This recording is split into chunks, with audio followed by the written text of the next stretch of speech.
Hey everybody, I'm starting a new series called The Road to Deadpool and Wolverine, where every week I'll be going back and making custom minifigures from the X-Men films in chronological order of release all the way up to Deadpool and Wolverine.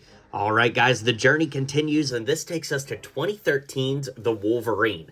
Now, I remember seeing this in theaters and not loving it at the time, and then liking it a lot more as time went on, and then after rewatching it now, I thought it was just okay. It's not awful, it's not terrible, it's just kind of like middle-of-the-road X-Men movies. But speaking of middle-of-the-road, we are just about halfway to Deadpool and Wolverine now, so that's really exciting. If you haven't seen the other videos in this series, definitely go back and check those out, and stay tuned for future installments, but until then, let's get into it now. Alright, we'll kick things off here with Logan, and this one is pretty simple to make. Of course, the torso comes from Beach Batman from the Lego Batman movie, the head comes from Logan from 2012, but you could really use any Wolverine head that we've gotten to date. They all work pretty well.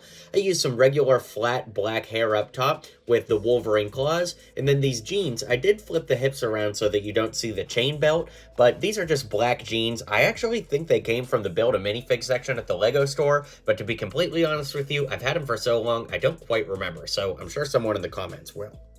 We do see Jean Grey and some flashbacks in this movie, so I figured I'd go ahead and build her. And to make her, I used the hair and head from April O'Neil from the TMNT movie sets. The torso is the flipped around torso from Chell from Portal 2, and then the legs come from Marion from Indiana Jones.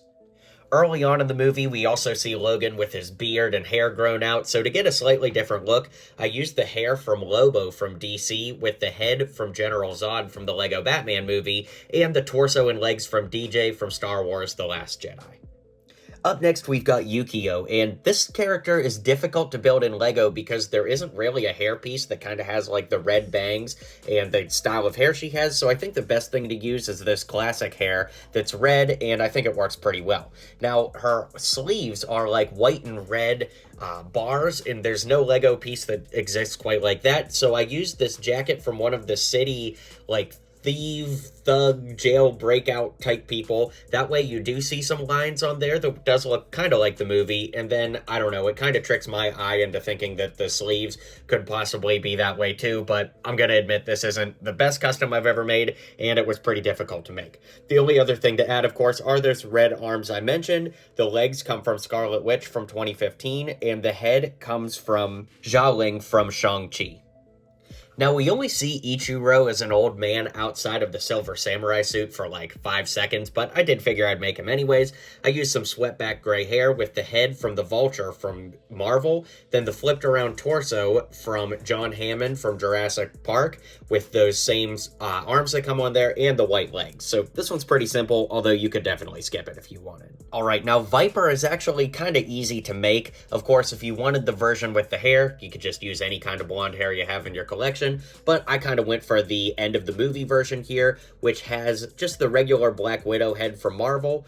The torso comes from Mantis from Marvel as well, with dark green legs, tan hands, and these dual molded arms that came on Poison Ivy from the Lego Batman movie, but you will need to use the eraser method to take the printing off of there, which is what I did for Mantis, and overall I think that this turned out pretty good, all things considered. Here we have Mariko, and the outfit I went with is the one where her and Logan initially, go on the run, so she's kind of wearing like the black outfit, and for this I actually used Palpatine's torso from Star Wars with black legs, tan hands, this pretty common head. It's come on lots of different characters over the years, like Tina Goldstein and things like that. It's, like I said, I think even Wasp used this head at one point, and then of course just some ponytail black hair. Of course, we also see Logan running around with the white shirt on, so for this I just used black legs, the torso from Paul Walker's character from the Too Fast, Too Furious Speed Champion set, and the same head and hair combo we used for Logan before. Now, I'm really happy with the way Silver Samurai turned out. To get the proper scale that we see in the movie, it probably should be brick built, but of course, I went for minifig scale here. So what I used is the torso and legs from Mark II Iron Man from the Marvel Avengers sets from over the years. I used this samurai armor around the chest area with a flat gray head underneath and the helmet from Shredder from TMNT.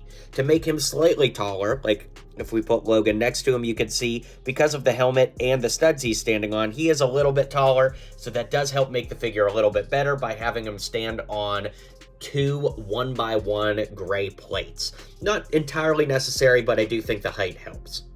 And of course, that brings us to the end of the movie where we see Magneto and Professor X, which I remember seeing this back in the day and being like, whoa, that's so crazy. Anyways, these are pretty simple. Professor X is the same as I've been building him throughout this entire series, with the old man Han Solo head and the gray suit, but of course you could use pretty much anything you have in your collection because his suits are kind of generic in these movies.